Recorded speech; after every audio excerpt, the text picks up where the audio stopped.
You sit down, open a fresh budgeting app, feel like a responsible adult for about 6 minutes, and then never open it again.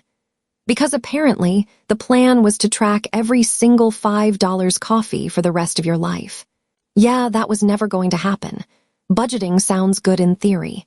You assign money to categories, track every expense, stay within limits, very organized, very mature. And for about 3 days, you actually do it. Then life happens.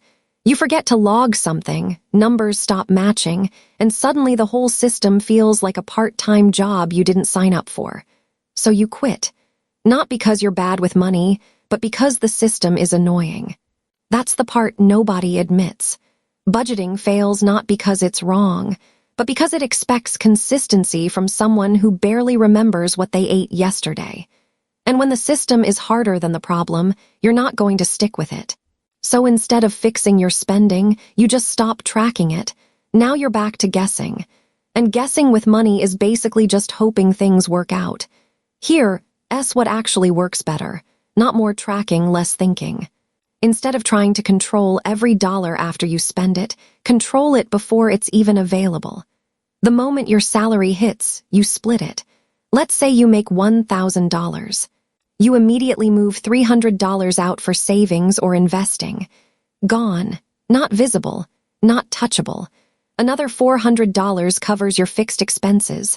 Also gone. Now you're left with $300. That's your entire spending money. No categories, no tracking, no guilt.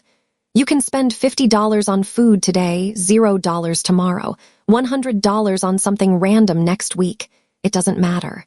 Because the limit is already built in. You physically cannot overspend without noticing. That's the difference. Budgeting tries to control behavior with rules. This controls behavior with constraints. And constraints are way more reliable than motivation. Because now, instead of asking, can I afford this every time?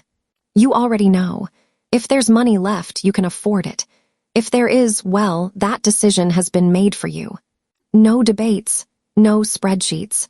No pretending you'll suddenly become a tracking machine. And here's the funny part. This feels less strict, but it actually works better, because it matches how people behave in real life. Nobody wants to track 27 transactions, but everyone understands running out of money.